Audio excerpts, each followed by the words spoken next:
Welcome back to Learning with a Difference. News headlines in English for 17th of December. And first of all, national news.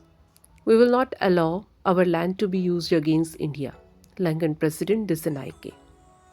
Gati Shakti Vishwavidyalaya signed Memorandum of Understanding with Indian Navy to boost logistics, education and research. Rajya Sabha begins special discussion on glorious journey of 75 years of Constitution of India.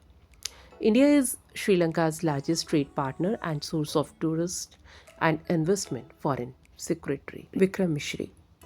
Delhi NCR air quality worsen. GRAP stage third measures reimposed amid very poor air quality index levels. Rabi crops sown across over 558 lakh hectares. Government will develop 620 Jawahar Navodaya Vidyalayas under PM Shri scheme. Education Minister. And now international news. Russia evacuated some diplomats out of Syria. Israel approved $11.13 million settlement expansion in Golan Heights.